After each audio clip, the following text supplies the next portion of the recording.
Dit programma is mede mogelijk gemaakt door Bundel, Ito Innovative Technology, RealRoot Supplements, ProPrivacy, Goud 999 en MVO 2026. Prepare today. I was told to shut up, be quiet. I mean, it was unbelievable. The United States is set to officially exit the World Health Organization. One thing I really agree with Donald Trump is the WHO is not fit for purpose. It should be completely disbanded. It's completely, utterly incompetent. Nobody called it turbo cancer before. It's just that when you see so many of them and you're dealing with a clear situation, they coined the term turbo because as I said, there was something driving this. We knew it was dangerous right from the very start. What we didn't understand was that they would go ahead with making a vaccine based on the spike protein. And another person said to me, one of my colleagues, "Stop pointing this out. You're upsetting my patients." I said, "What do you not understand? I'm trying to stop you killing them." I mean, it's that simple. How can you respond to some stupid thing like that? Well, it's been shown to be absolutely correct. Why are people not yet arrested for what has been going on? Because this is serious. It is unbelievably serious. I mean, nothing could be... These people are unbelievably stupid, or they were driven by a higher force, which I call evil.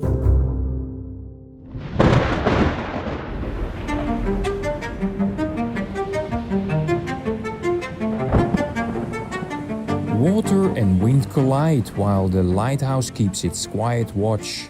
A fragile balance returns once the storm has finished what it came to do. Overwhelming, ever-changing, a new horizon appears. And still, unaware as we are, we find ourselves searching again for that one thing, what is true.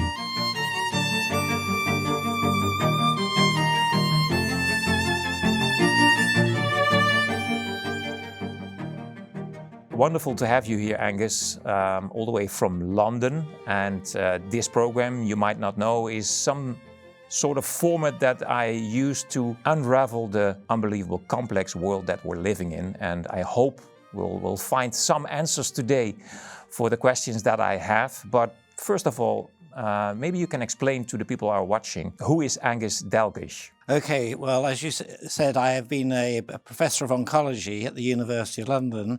In fact, I was the foundation professor of oncology at the University of London and placed at St George's Hospital Medical School, as it was then. And I also had honorary consultant medical oncology with the hospital, where I really took up the role of looking at immunotherapy a long time ago, the very early 90s, when it was regarded so unfashionable nobody would give me a grant. But fortunately, I had some early success and patients gathered round and funded my work. And I'm delighted to say that vision has paid off. It really is the main way of managing, certainly melanoma, which was my field at the time, but now it's spread out into several other cancers. I previously had a role in HIV. I was better known for HIV before I took the professorship, because I worked with Robin Weiss at the Institute of Cancer Research, and I was known best for discovering CD4 as the HIV receptor, and I spent quite a long time working out why the vaccines for HIV would not work, and I believe we discovered that, and with colleagues in Norway, Børge Sørensen and colleagues, we have had a very good vaccine candidate. So I had the background to understand what vaccines are about, what they can do and what they can't do. And what's going to be relevant to the discussion today, I've been on many boards, scientific boards, so all the major pharmas at some stage because of the big rush into making products for HIV. And also with regards to vaccines. And I get criticized for a lot of what I say and what I'm going to do because I've been brushed aside as just a clinician who doesn't know anything about vaccines or immunology. Well, I know a darn sight more than most of my peers, and I learnt all I needed to understand about messenger RNA from being on the scientific board of a company that called itself the Messenger RNA Vaccine Company. I left that 8 years ago, and I was on it for 5 years. And I had the insight that there was not the technology to make these things safe. And I don't believe anything's changed since then. When did you discover or found out that the recent produced mRNA vaccines or injections, because I'm going to ask you later if we should call it a vaccine or not, but when did you find out that they were unsafe and ineffective? Because that's what you stated. Right from the beginning.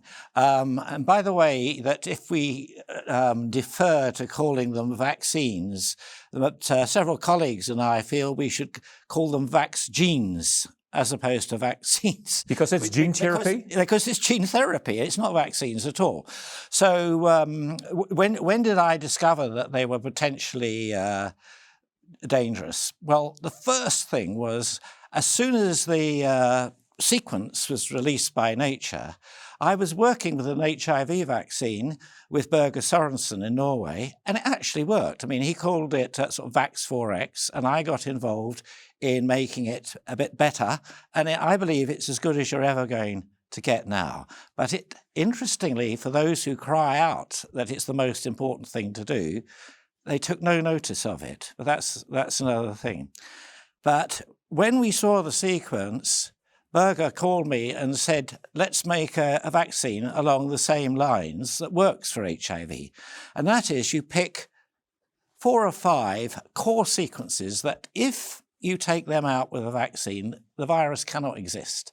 Whereas the previous approach was to use the whole envelope for HIV, which has 3,000 antigens, confuses the system, and essentially you'd have to be, I think, incredibly naive and devoid of any significant history of vaccinology or immunology to think that's ever going to work. Well, into that arena steps Tony Fauci, who in 1984 said we would have an HIV vaccine based on the envelope in 18 months. Well, we did, but it didn't work. And 40 years later, after many, many attempts, it has not worked. So we thought the immediate thing to do for the coronavirus vaccine was to select 4 or 5 core features. And when we were looking for those in detail, it became obvious that we should never use the spike protein. And the spike protein was really the equivalent of the envelope of HIV. And this spike protein, when we looked at it carefully, it had 6 inserts, highly positively charged inserts, which should not have been there. And so the only conclusion is they'd been inserted with Ralph Barrick technology from America by Wuhan, and any idea that they could defend this was ludicrous because they had already published a couple of efforts to do these inserts in major journals. So to pretend that it wasn't from the lab was completely ludicrous. But there was this massive psyop that we weren't allowed to discuss it. I got messages from on high in the university. You are not allowed to discuss the origins of the virus. Talking about the lab leak resulted by gain-of-function research. Absolutely. So this is so important because of the discovery of these positive charge, we knew that it would be a very bad thing to make a vaccine of. So Børge arranged for blast analysis of the spike protein, which is a very sophisticated mechanism to see if you did use the spike protein, how would it be seen by the immune system? Result, 79% of the spike protein is very homologous to human epitopes. It would be a disaster. It would cause every autoimmune disease under the sun, which it has done. And we warned, we had contacts, personal contacts who knew Michael Gove and people in the cabinet, and we passed all this on. That's in the UK, yeah? In the UK. We wrote a document pointing all this out, saying it was all this. It went to Michael Gove, the cabinet, Patrick Vallance and Chris Whitty, who they decided in their brilliance to say that there was no evidence that anything I said was of any substance at all. And now everything that we did say has been shown to be correct. They refused to engage, refused to talk to high-level people like Richard Dearlove, who was in the MI6, and actually defended me because he got people to check what I said out and came to the conclusion that I was likely to be more correct than any of the authorities like the MRC or the Wellcome Trust or the NIH, which was really quite an endorsement. But now he's convinced that we were 100% correct.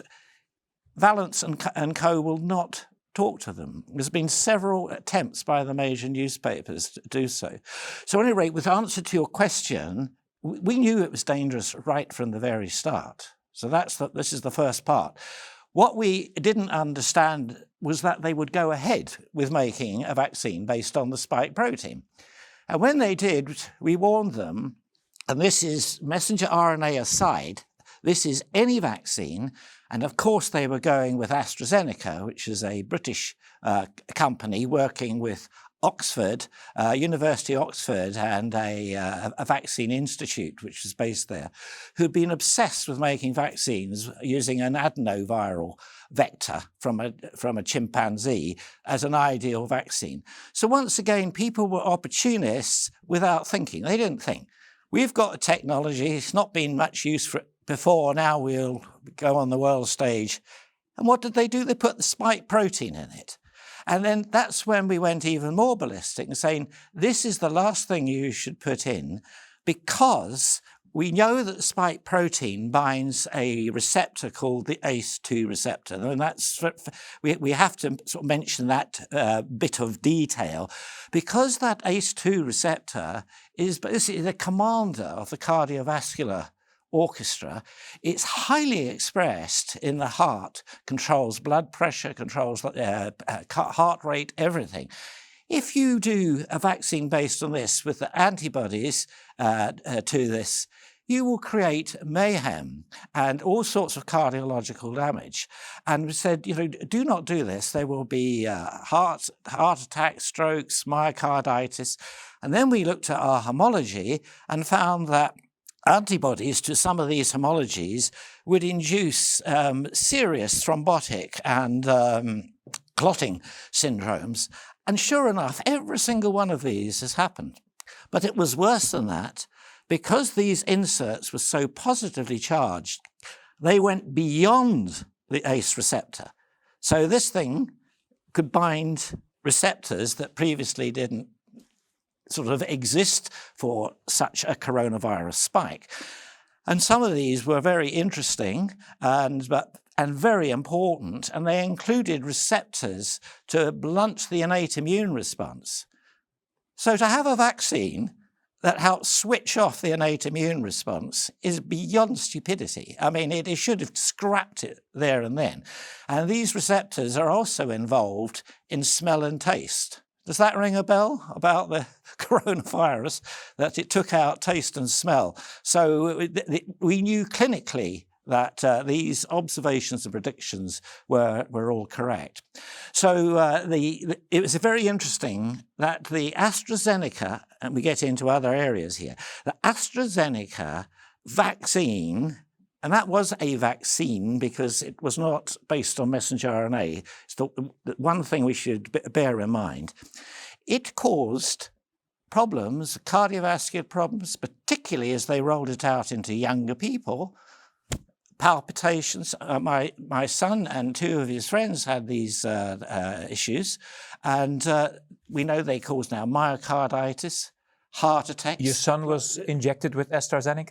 I didn't know, but he had the AstraZeneca vaccine because it was pushed on him for his work and everything. He lives in Australia, which is a crime. He lives in Australia, and he had the first before he went there, but then he had to have it again. I mean, but he told me of friends of his who'd all had hyperpalpitations, anaphylactic shock. I mean, immediately I was accused of saying it was a good idea in theory if they had overcome these problems. And I was led to believe they'd overcome these problems. They'd listened, but they hadn't. They basically lied. Of these, in the UK, we have a yellow card system. So doctors can report to the MHRA, which is meant to be the regulatory authority. And this is an authority that says, if you have a dozen yellow cards, we will look into this product and withdraw it until we're satisfied it's safe. It's like a safety agency. Issue. They had, listen to this, 46,000 yellow cards. of the dangers of the AstraZeneca, and they still didn't withdraw it. If that isn't extreme medical negligence and criminal negligence, I would argue, I'd like to know what is. AstraZeneca was never withdrawn the approval. The company had enough sense to realise it's going to do them unbelievable institutional reputational damage. They withdrew it silently as if it was never been on the market. So into that area comes forth the messenger RNA vaccines, which is the Pfizer and the Moderna, and they took up all the slack. And that is where the real damage started. So I guess I want to really point out we've already discussed two bits of this. The first is the spike protein had so many features of it, it shouldn't even have been considered as a vaccine formula. The fact that 150 people, organisations selected it for their vaccine, universities, institutes and companies, suggests that nobody there had a brain to think about the consequences. A lack of knowledge, maybe. Well, I can't believe they didn't have the knowledge. They had a total lack of scientific curiosity. And I mean, the first thing I would say is, if I do this, that and the other, what are the consequences? It seemed that nobody thought that through. And the second thing was that the AstraZeneca one, that when they did push it in, gave us the artificial feeling that it was actually safe. They'd tested it, and very shortly afterwards it was clear not. And that's when I went against all the vaccines, because I'd realised that no way could they have corrected the deficiencies that we had pointed out. But when the messenger RNA vaccine started rolling out, that is when we started to see all sorts of damage. And we know retrospectively they knew that.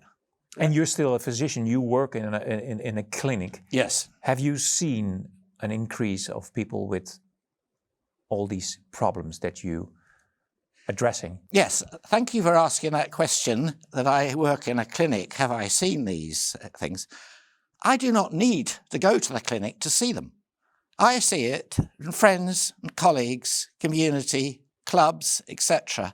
It is unbelievable the number of people who have had amazing damage from these vaccines. The cardiac ones, severe loss of control of atrial fibrillation, runs of tachycardia that are very inconvenient because you don't need that output. They lost control of the cardiovascular with several deaths. Strokes. I know 2 or 3 people personally who had tremendous strokes after the vaccine. We now know this is, not uncommon. And then the other thing is that it was seen is this autoimmunity. Remember I said that the homology of the spike protein is 79%, let's call that 80% of the spike protein cross-reacts with the human epitopes. I warned that this will cause every autoimmune disease under the sun. Well, it has. The VAERS data on the Pfizer vaccine, which the FDA have, my colleague Paul Marrick, who's looked at it in great detail, said there's 131 autoimmune diseases being registered as being inflicted by the vaccinations, and that is about every single one that is that are in the medical textbooks or recognised immune diseases. They all occurred. They all occur, and of course, because there's 131 all occurring, then they can say, well, they're very rare. But if you add them up, they're really common. And a couple of friends of mine have had the vaccine and then developed extreme vasculitis, arthritis. Who were completely well before, really well. And now, one of them particularly is dependent on having injections every week and steroids just to remain mobile. Now, think of that. The vaccines are rolled out, to save us from this pandemic. We've got loads of people who have been, 1, killed, two made completely disabled, and I know people who've been completely disabled. They've got a kind of long COVID, a fatigue that's so bad they can't get out of bed, and they call it long COVID. They call it long COVID, but it's actually occurred after the vaccine, and what they are suffering from is a constellation of autoimmune syndromes, which just making their lives unbearable, requiring constant nursing. And I was going to say, just think of the cost of that. Just think of the cost, and it's all due to the vaccines. Now, another thing that really gets me is that when they started rolling the vaccine out, there was no need to. There was absolutely no need to. The big wave had gone. The people are going to die from it, who are always going to die from a wave. I mean, I've worked through 40 plus years, and I did a lot of general medicine in my time. We had the influenza wave. In the UK, 30,000, 40,000 people would die of a flu wave every winter, but they were all old people. They were going to die. It was just that thing that took them away. I believe COVID was actually no different.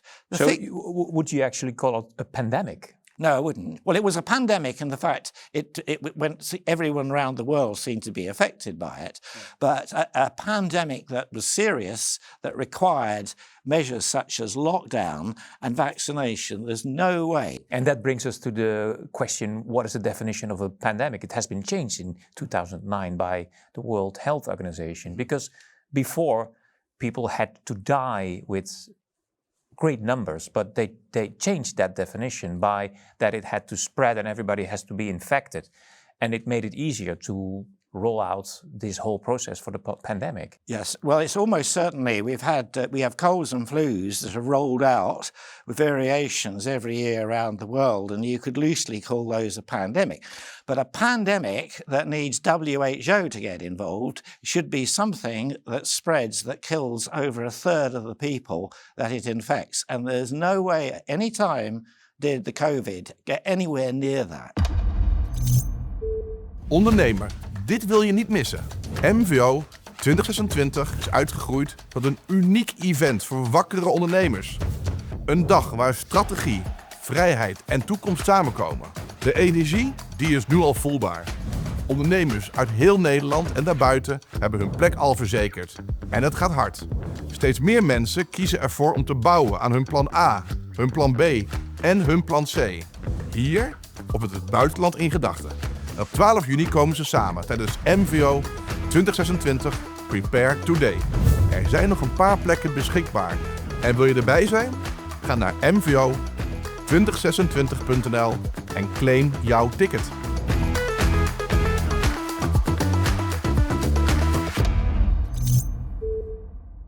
Do you think that the WHO has to change the definition then of a pandemic? Because they are allowed to call this a pandemic. Well, I actually think that one thing I really agree with Donald Trump is the WHO is not fit for purpose. It should be completely disbanded. It's completely, utterly incompetent. Had it been remotely competent, that lab leak would never have escaped China. They interfered. China told them what to do. The handling of it was completely incompetent, and we should never have had it.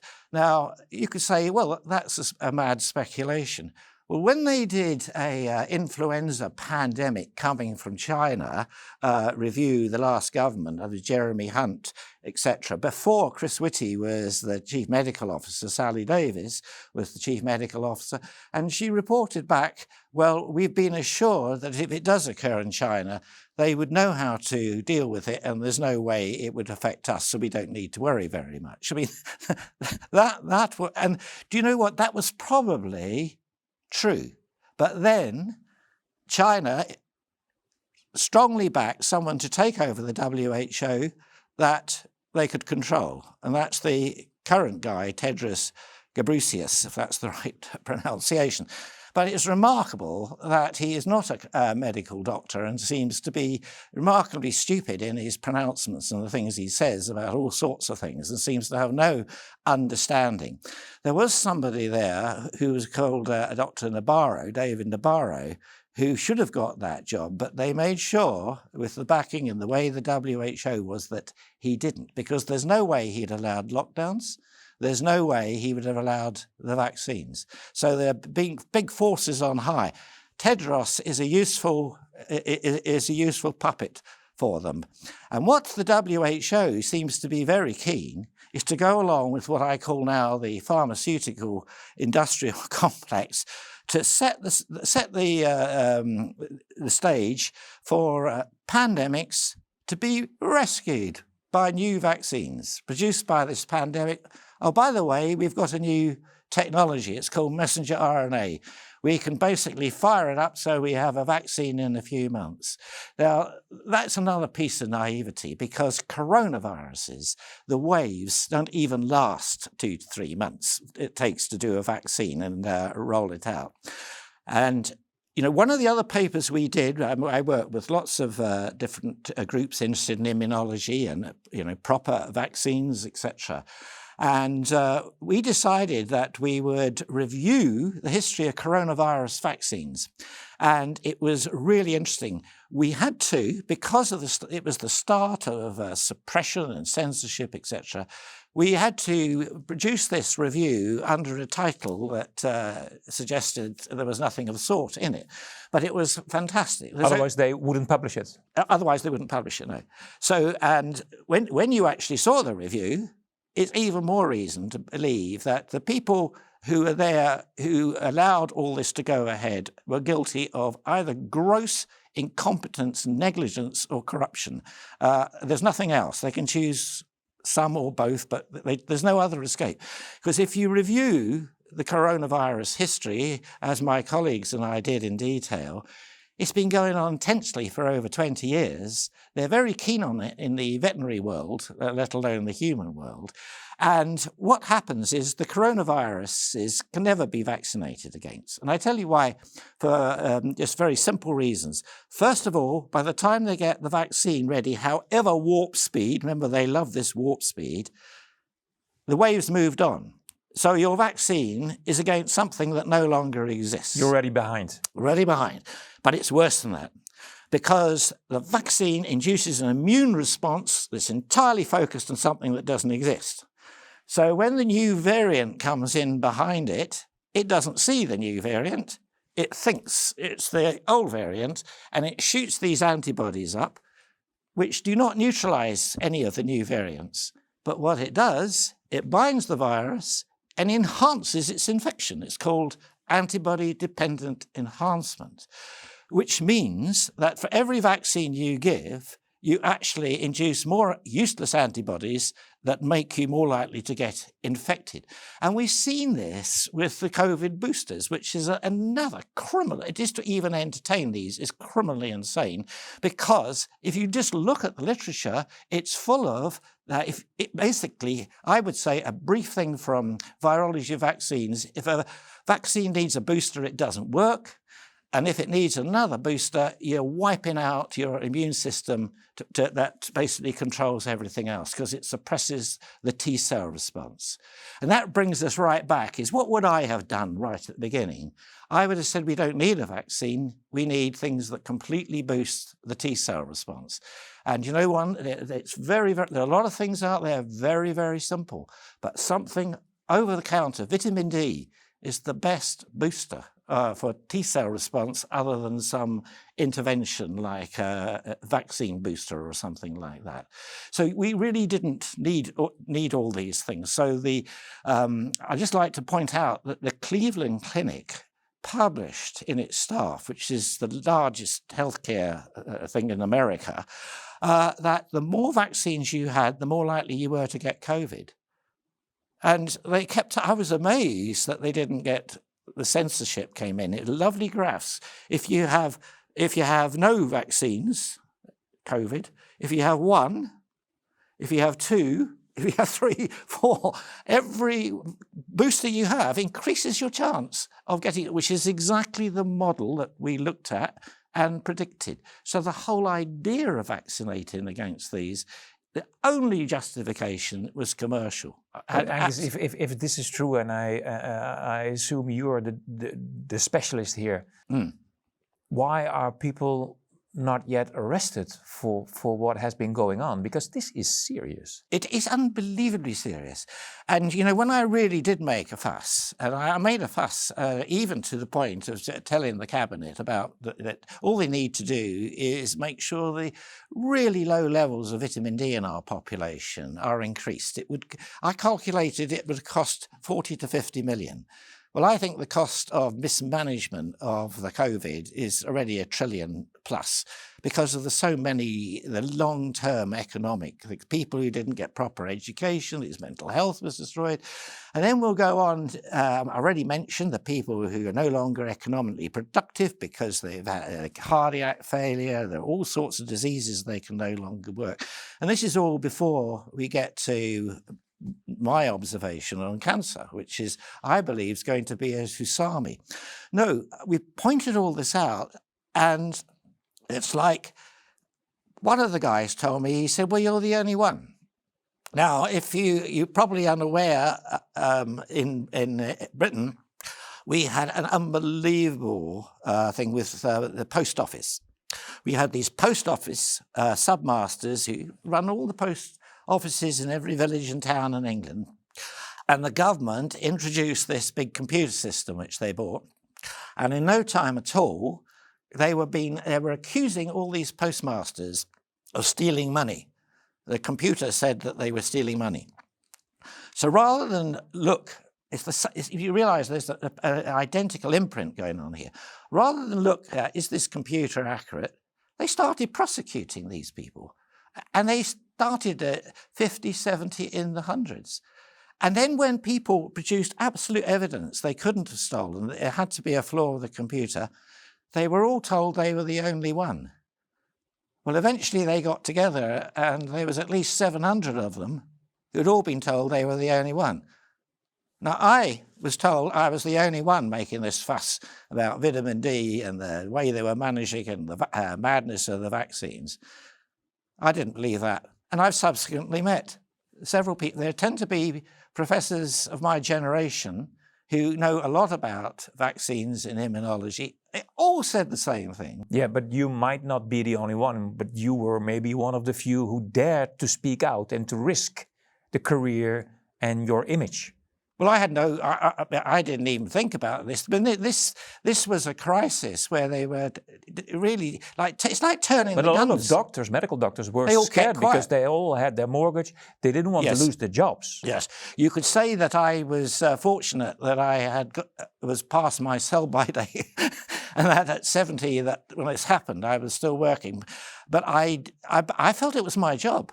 Because I looked around me and I thought, you know, I am the only doctor that I'm aware of, and I was informed this, you forget these things, but I've actually been an NHS consultant, always honorary because an academic, but I've been an NHS consultant, honorary in general medicine as a consultant for over 5 years. I've actually been a consultant virologist for 6 months to manage at the height of the HIV crisis, so I learned a lot about that. And I've been a consultant immunologist, just doing pure immunology as well as maintaining my primary interest in cancer. And so when I was appointed to the chair of oncology, actually I had this enormous experience, which none of the other oncologists has. And I felt that this gave me an insight into how you should manage things. And I was going to use the word disgusted, I can't think of a better word, of the way it was managed by people who claim to be experts, epidemiologists with mathematical modelling. The one that put us into lockdown, Neil Ferguson, I honestly think he should have been prosecuted for the damage he did, because lots and lots of us basically said this is a madness. By the way, this guy has got every prediction wrong. He has never, ever got a prediction.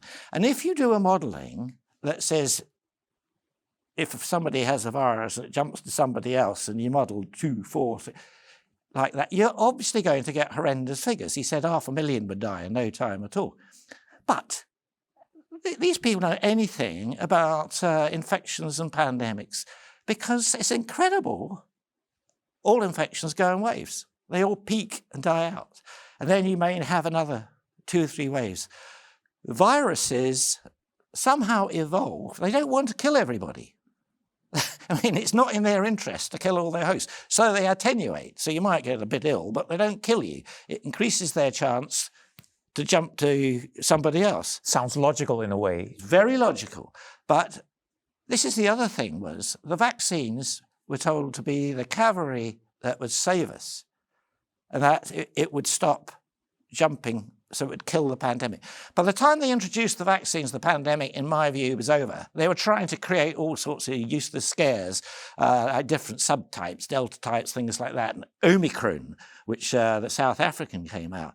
And to me, when I looked at the figures, and I've been to South Africa and I've been to the Cape Town institutes where they found Omicron and spoken to these people, I said, if there was ever going to be a vaccine, Omicron was the ideal one. It's incredibly infectious, it spreads through the air, and it causes mild symptoms, doesn't kill anybody. What more could you wish for? And yet we were told this is a reason here by the half-wits in Britain, that because of Omicron we need more vaccines. I mean, nothing could be... These people are unbelievably stupid, or they were driven by a higher force which I call evil. I really do. And one of the people I would call out, and I call out time and time again, is Tony Fauci. I cannot believe how nobody could be as stupid as him. So I think he's been captured with another agenda.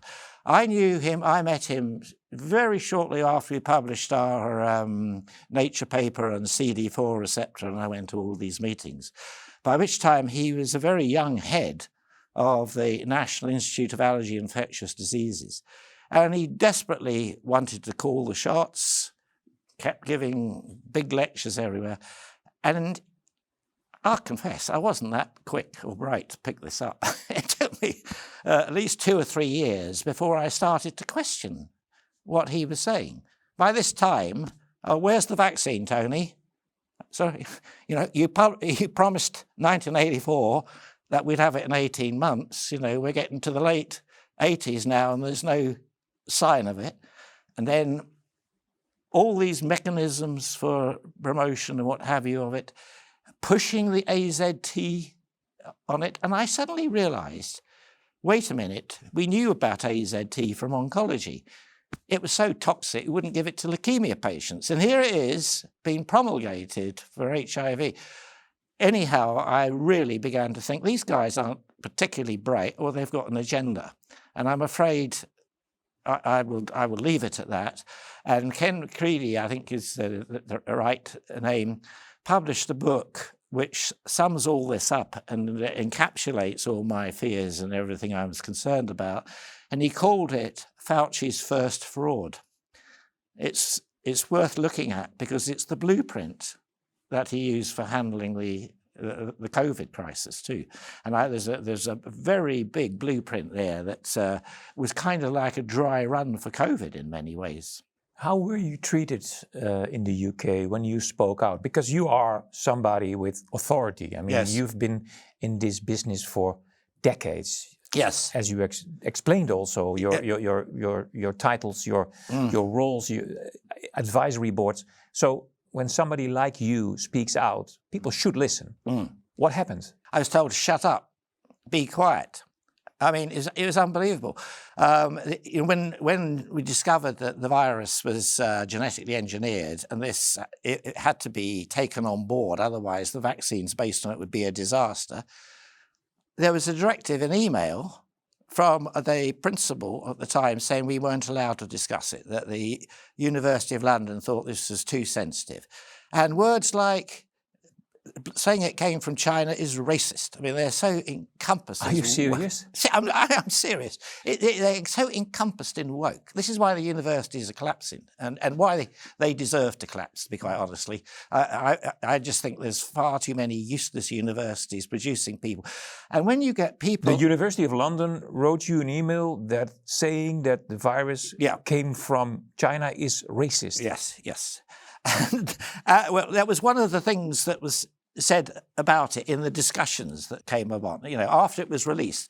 And I said, well, I'm sorry, I've already sent papers off to say that it came from China, the Wuhan lab, but actually we also found while doing our research they could not have done it without Ralph Barrick from Carolina, and they could not have done it without funding from Fauci, which he always denied. But it wasn't difficult there because they put in the acknowledgements that it was funded by the Eco Health Alliance, DASAC now, a person deemed not fit for any government funding ever again, who thanked the money coming from Tony Fauci. So, I mean, how they can deny all this when it doesn't take more than half an hour to look through the literature, get the papers and see all this as well. But still, no, at any rate, this caused such a fury that Richard Dearlove got involved and looked at it, and he came out in total support of me. So after that, they stopped singling me out, but they just ignored me, and they wouldn't listen to anything that I said. I went on about the vitamin D and various other agents can boost your innate immune response. I said, this is a T-cell disease. The last thing you want is a vaccine that gives you antibodies, when we've published all the reasons why. No, but anyhow, moving on to the fact that when the boosters were rolled out, I noticed in the clinics, I was doing these melanoma clinics, within a sort of 6-week period, at the end of 2020 and 2021, that I had 6 patients with melanoma who had all relapsed, and that they had been completely disease-free for between 5 and 18 years. And I was really concerned about this, and so I really pummeled them as to any reasons here. They'd all been forced to have the boosters by the GP because they're at risk. And I realized that it had to be the vaccine. The only other reason is if you get supreme T-cell suppression because you're, for 2 or 3 months, it's been suppressed, and it's dreadful things in your life, like debt, death, bereavement, divorce, this sort of thing. None of them. They were all happy as Larry because they'd been disease-free for so long. So they had this and they were completely knocked out by it. So we had to start again the immune response, and in several of those, we got it back. We got control back with the immunotherapy. And that told me it was the T-cell that had been suppressed. And so I started to do some research on that, but in no time at all, there was a paper came out from Madrid. Some Spanish people, Fuentes was the first author, and the title said everything. It said T-cell exhaustion in SARS following the 3rd SARS-2 vaccine in cancer patients. It was unbelievable. I then went back and found that this is nothing new. If you have 3 vaccines of anything, you will suppress the immune response. Now, the people pushing the vaccine and the regulatory authority should all have known that. Anyhow, I started to see many, even in my social circle, I started to see people go down with cancer after the booster. But it got worse than that because other people started to contact me, actually from all over the world, whilst I was told by the directors at George's to shut up and that these were just anecdotes, there was no proof. I'd have to do a big randomized study. I said, well, I don't know how we're going to do that, but happy to do with it. You'll not get funding. And then I said, well, probably could get funding. And you know what I was told? I won't tell you who it was, but it shows you the mindset, and said, if you get the funding, we'll make sure you don't get any ethical approval. Wow.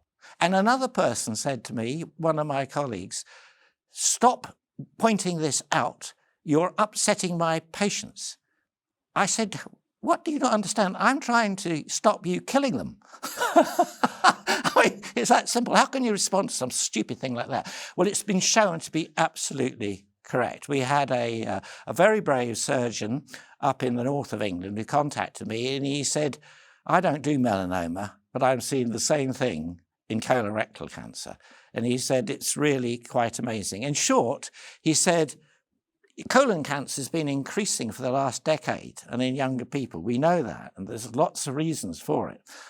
Processed food, diet, and many other things, toxins, all sorts of things. There's no denying that. But he said what we've got is an inflection, a sudden increase in cases. He said before they're presenting stage 1, stage 2, I can cut them out. He said now we're getting them stage 3, stage 4. I can't cut them out because they got metastases. They're presenting metastases. Is that the phenomenon that we call turbo cancers? Turbo cancers, indeed. And they're presenting in younger people. And we're finding it harder and harder to treat them. Wij staan voor een digitale wereld waarin privacy, veiligheid en vrijheid van meningsuiting de norm zijn. Vind jij dat ook belangrijk? Kom dan nu in actie en ontvang gratis de Pro-Privacy Checklist met bijna 100 praktische tips waarmee je vandaag nog je privacy kunt terugpakken. Ga naar proprivacy.io/checklist.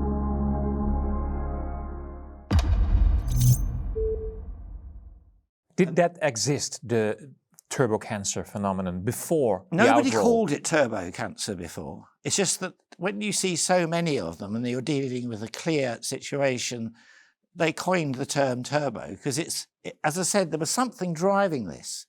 And then you got this inflection, rather like you're increasing the power of a car to make it go faster and faster, and you suddenly invent the turbo and it goes faster. That's how they were seeing it. That was their analogy for it.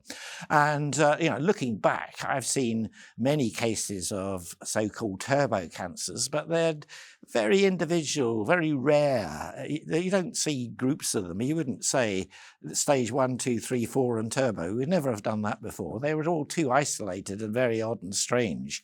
And so for you, working 40 years or more in oncology, you see a different phenomenon. Yes. Well, since the outroll of the vaccines. Yes. Well, it's been tragic, as I mentioned, that I did not need to be doing a clinic to be aware of this. I was getting phoned up by friends and family, etc., saying, we know someone who's got this, that, and the other, what have you. And then one of my very good friends phoned up, and he said, Gus, he said, I'm feeling really awful since the vaccine, the booster vaccine.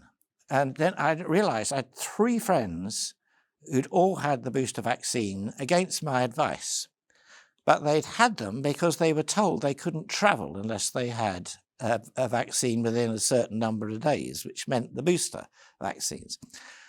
And I had 3 of these friends, 2 of whom I spoke to, I know them very, very well. The other, I spoke to the family.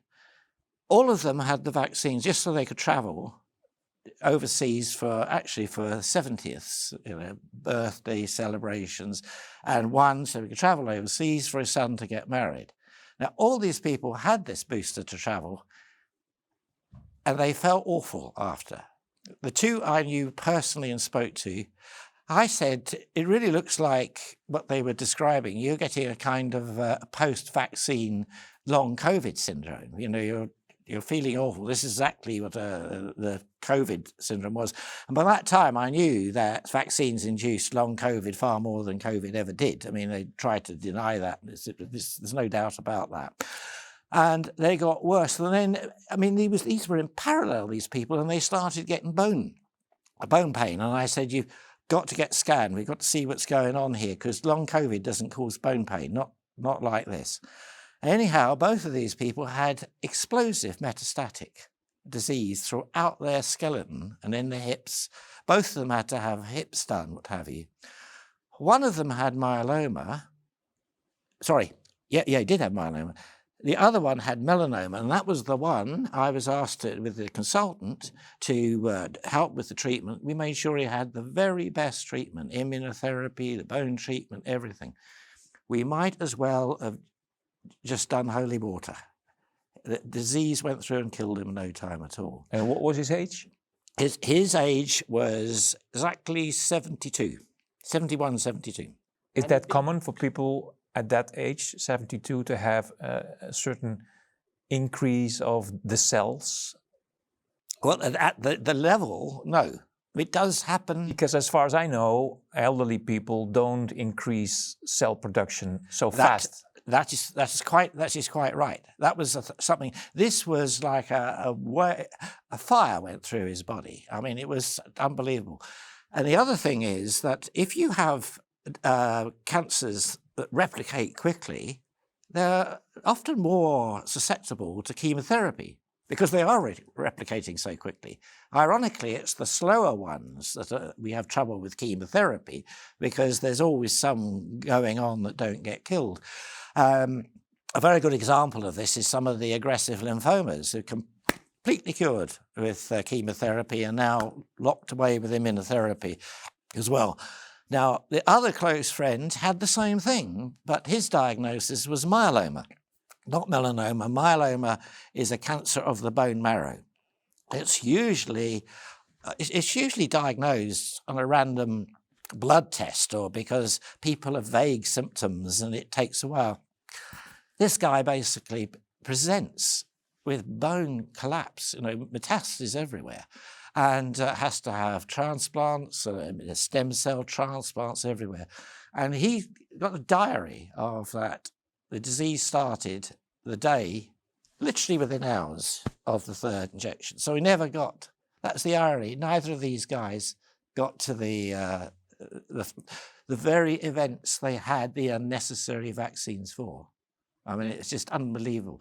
And the third guy actually went to his son's wedding, felt unwell, and he came back, it worked out, and he was diagnosed to have a lymphoma.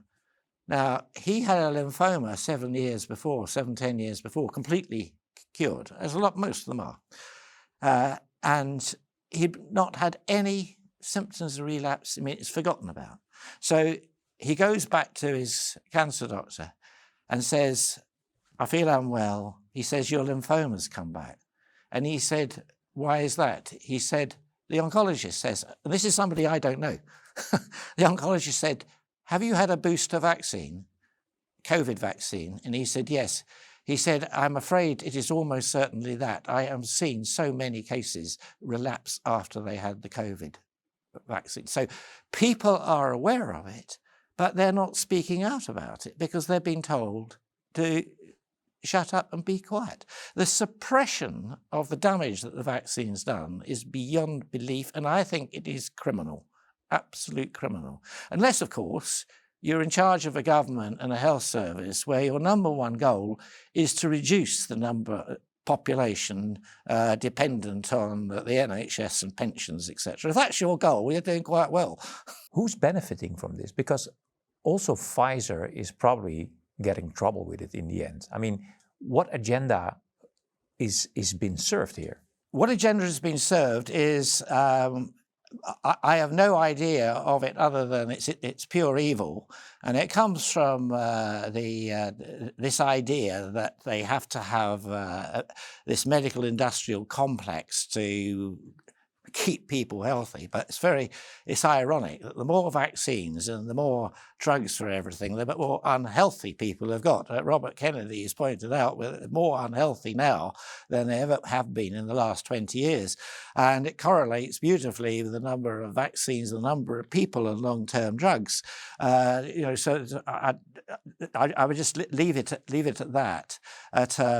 Yes, but you mentioned the word evil a few times in this interview. Do you believe that companies like Pfizer are still working with the best intentions to keep people safe and healthy? Actually, because I brought drugs into it, I lost my train with regards with the vaccines being introduced, and this comes from DARPA and the whole things that were set up, the sort of the deep state, that they needed to have vaccines for the next pandemic, like ostensibly to protect the military and then to protect the population, etc. And because of this, they required great big funding for this, and they also required the government to give funding to anybody involved, so they'd have a complete identity on things. So this messenger RNA thing, which has been completely useless, even for treating cancer, and it never could get through that. They were so fixated, there was so much money given it, and Fauci was involved. in all this as sort of being in charge of a gene therapy, and it was a gene therapy. Until COVID required the messenger RNA for vaccines, messenger RNA to be used as a vaccine, and it suddenly lost its gene therapy and became rewritten, acceptable, reclassified as a vaccine. Now, I regard all that, because it was all done in an emergency, I regard as extreme stupidity or evil. And yet it was all done. It was all approved. And if you read through everything, they knew right from day one that these vaccines did not work for infection. So why would you give it to a virus that only killed a few people, average age of 82? Why would you insist that everybody has to have it, even the children? What's the answer for that? There is no answer other than it's a fantastic market. I've spoken with people who've worked for Pfizer before, and I am horrified at the way they operate and what they do. We've all heard of Mike Yeadon, who's made, I won't go through that, he's been on there many times. But I've spoken to people who said, for Pfizer, who've been involved in work for Pfizer, and they've left because this conscience couldn't live with what they were doing. And one of the guys who'd been sort of similar level to myself in the company says, Pfizer aren't interested in cures, they're only interested in expanding markets. And that's probably, that fits the vaccine for COVID. Yeah, but if there's so many people get ill, if there's such a high excess mortality, and it was also destructive for their brand in the end. Exactly. So how can that be a good strategy? Well, again, they don't think things through, although other people have thought things through for them on the grounds that the vaccine's clearly causing a cancer increased incidence. I've talked about it suppresses the T-cell response, and then the input from the others, colorectal. Well, now it's everybody. I mean, the breasts, young women with going down with breast cancer after boosters. There's just every, and I've got friends whose wives are going down with cancers after boosters. My friends don't have them because they've listened to me, but their wives listen to their GPs, who I believe are complicit in this organised assault, basically. It's grievous bodily harm. It is an assault because they know it will not do them any good. And I just cannot understand why they're continuing to do it. Interestingly, they get paid for each vaccine. They don't get paid any extra for a consultation or something that's useful, and so I'll leave it at that. But I am really horrified at the number of people getting cancer now. So my train of thought was, mentioning that, I point out that people are saying Pfizer buys up a company making new anti-cancer drug. Pfizer buys yet another company involved in the field of cancer, and implying that they're creating an expanding market. It is. I can only call that evil. I don't call that capitalism, because if you're in the healthcare industry, a lot of constraints seem to have been ignored. That you should have just pure humanity, morality seems to be completely ignored in all this. What for? Profits, power, manipulation. Why? Talking about cancer and cancer treatments, there is this video going viral also about a Canadian physician that explains that there are some cancer treatments with products like ivermectin that have no patents. And of course they are suppressed as well. Let's just see what he has to say.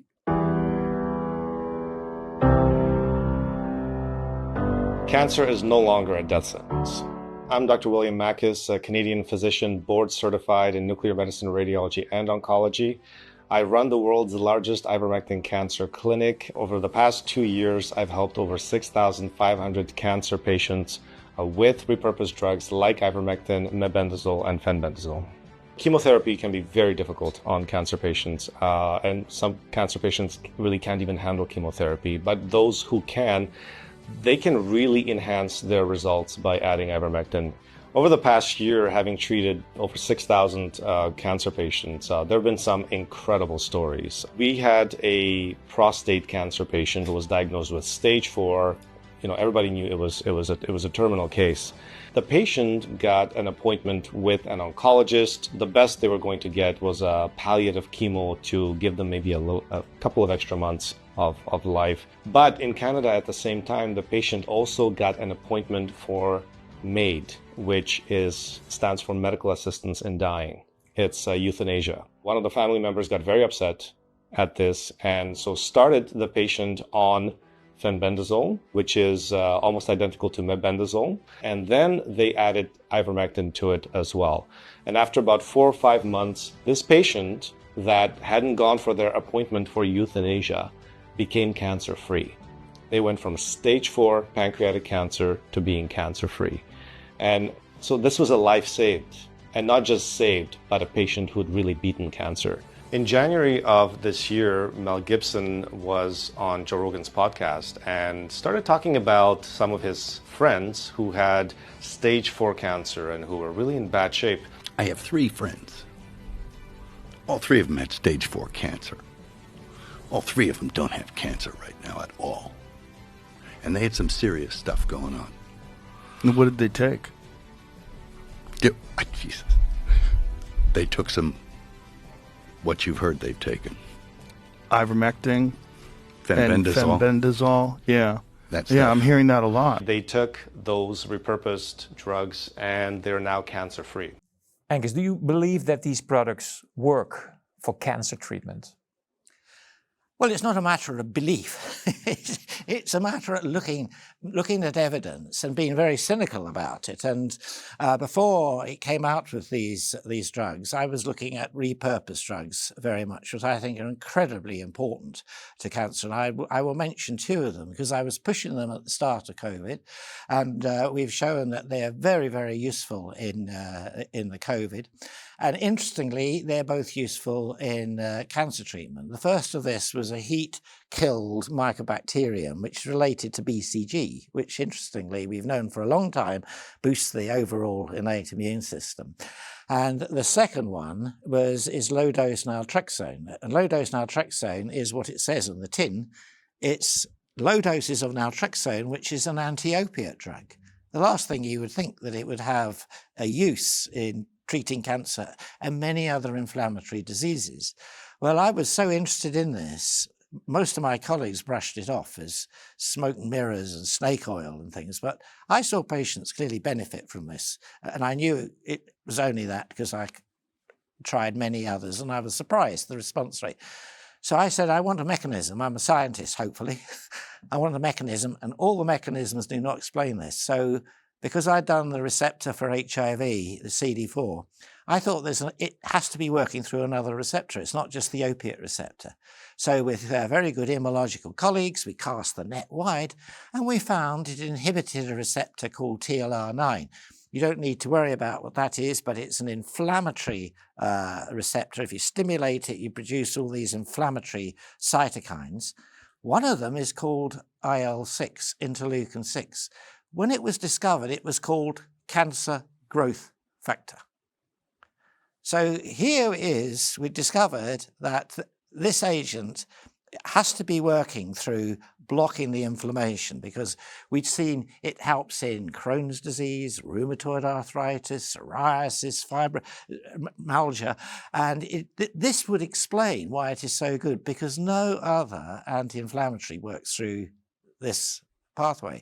So I believe that this actually is a very, very important drug for cancer, and I would really want to see it pushed forward because it's non-toxic, low dose, cheap, works beautifully with everything except for opiates, because it clashes that. But if you don't need opiates, it seems to have no problem with anything else. And it has no patent, so there's no interest by There's no big interest pharma. in Big Pharma. I declare an interest. I patented these mechanisms of action in order to try and increase its chances of being taken up and used properly.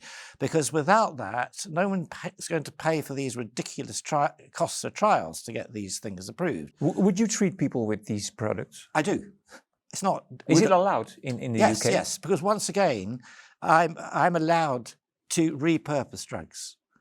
And nobody can stop me that at the moment. They would probably try, but that is not allowed. Repurposed drugs, that is part of a doctor to say, it works for this inflammatory thing. You've got a lot of inflammation. Will it work for you? It's like off-label use. Off-label use, as we call it. And I got interested in many drugs like that, and we've researched a lot of them since. I won't go through them all, but relative to William Mackis and ivermectin and febendazole, mebendazole, I would say that none of that's news to me, because after the European Clinical Trial Directive came in, which basically was a directive to stop people like me doing creative things and to make it very difficult for small companies to challenge big pharma unless they were bought up. Essentially, it raised the barrier really high. And my academic research, I was doing cell-based research, we just couldn't afford the barrier. We had to have super clean laboratories that cost millions.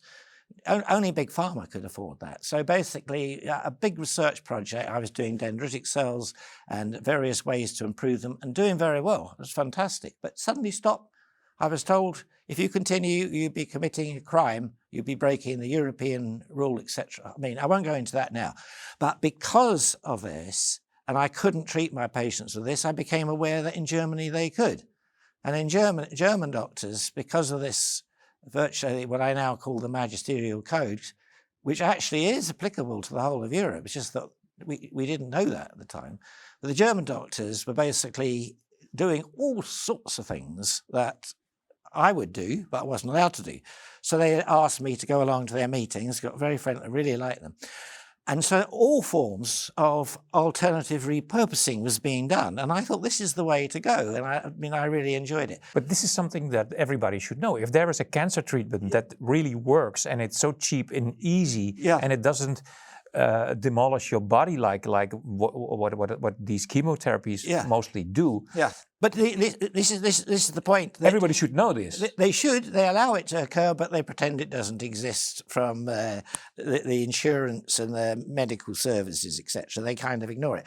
But my point was that in one of these meetings, we had, well, not one, I mean, we had regular people who actually gave small little studies showing that people who had chemo-resistant cancer responded to drugs directed at worms and filaria and things like that. And they would show us, you know, they were anecdotes, they weren't big trials, but there was clear evidence, drug, cancer regressing, going. What were these drugs? They were ivermectin, febendazole, mebendazole, and others. I can't remember for now, but it's exactly the same as William Mackis is doing now. And the good news is William Mackis is basically being forced out of Canada by the police and all sorts of things. You know, they made him a criminal there. But the good news is that Florida and Lepardo have opened up to research this. So he's now been given a license in Florida.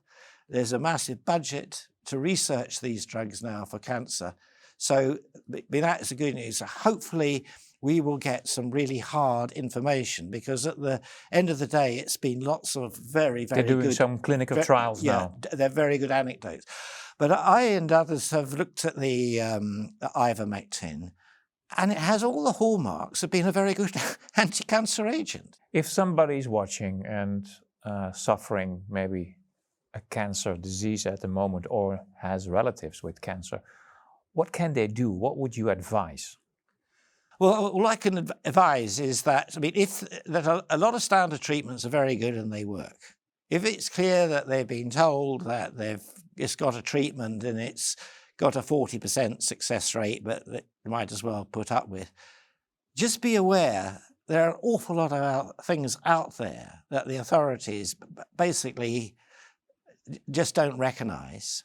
And they don't want you to know. A lot of my patients who I've encouraged to go on these things, we have to say, the big question is, do I tell my doctor treating me with this drug that's unlikely to cure me, do I tell them or not? I mean, this is the big issue. But probably they will go to a doctor and to the oncology section in the hospital, and they will be told the regular things like chemotherapy. Yes, and all that. they will be. And when Is it wise to do that, to go that way?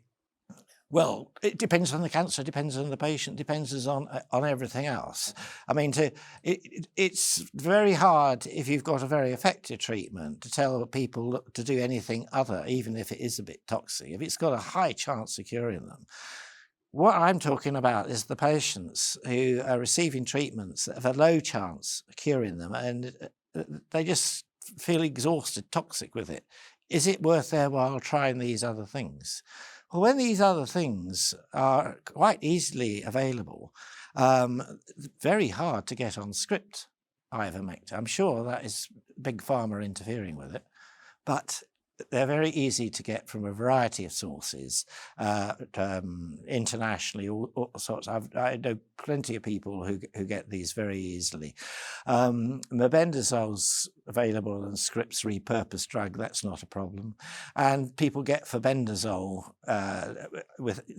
without going through the script very easily. But we don't want people to go and experiment themselves. So no, I think it needs some guidance, because I don't know anybody who fully understands what is best. But the fact we get some anecdotes where the cancer disappears totally unexpectedly, and they're on these regimens, and they've been told that their chances of the treatment they had is pretty low, and yet that's what keeps us going. But is there a European portal where people can go to have some information about how they can be treated in these alternative ways in Europe, in Germany, in the Netherlands, or the UK, or whatever? Well, there are international websites.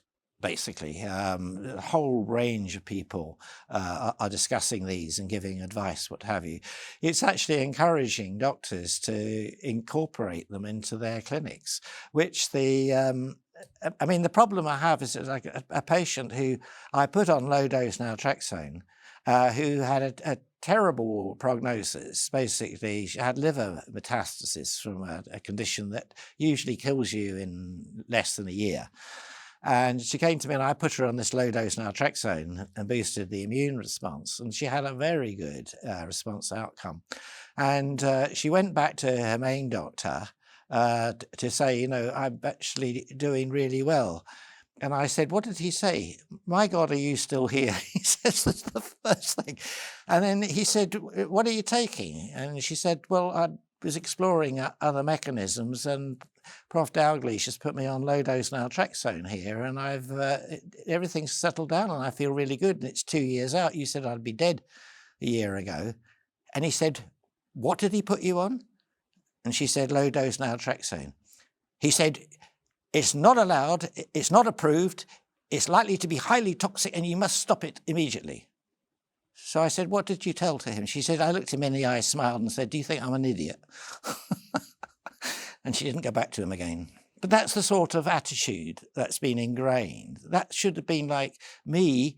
I learned about low-dose naltrexone, so I said to this patient, it's fantastic, you're doing so well. And I'll be honest, I thought we'd be relapsing because you're at a very bad stage. You must be taking more than I've given you. That was what I concluded that. She denied it, but I turned out to be right. She was taking low-dose naltrexone from a doctor in America. And that's how I learned about it. And I was very receptive. Anything that helps, this is what we've got to look at. And so I'm desperate for someone to do a proper trial of low-dose naltrexone in cancer. I wrote a big review with my colleague Wei Lu, who does all my lab work, and myself, and the role of LDN in the management of cancer. And it explains just why it is such a good agent. And I was over the moon when I saw recently there's a group from Poland have published a thing saying that the LDN is an ideal adjuvant for chemotherapy in the management of cancer. And I thought, that's fantastic. And another group completely agrees. So that increases our chances of getting someone to do this. Now, we have been in talks with the NIH and Maha because they have publicly proclaimed they're going all for this. And I'm hoping that if we don't get any traction here, that Robert Kennedy particularly is very keen on this.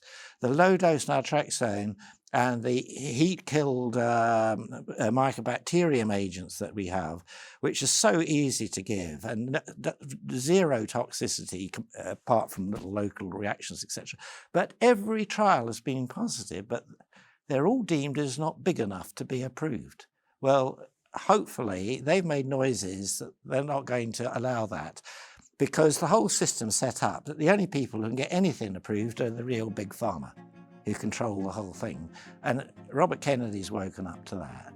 And Jay Bhattacharya, the new head of the NIH, is aware of that. So we are hoping we might be able to get traction on that. And the same thing goes for the ivermectin, the bendazole story too. It was really interesting and good to talk to you. And I'm honored and thankful that you came all the way from the UK to this beautiful place in Edam in Holland to share your knowledge with us and with the viewers. If you found it interesting to watch and if you think it's important that other people see it, share this video with as many people as possible. It's good for yourself and of course for the growth of our network, our channel, LighthouseTV.nl. And if you think it's good what we're doing and you want to support us, you can give us maybe a small donation to support our work. You can see the website down below. It helps us to keep on going on with spreading the truth and important information like we shared today. Thanks, Angus, and have a safe trip back home. Thank you very much for having me. It's been a pleasure. Thank you.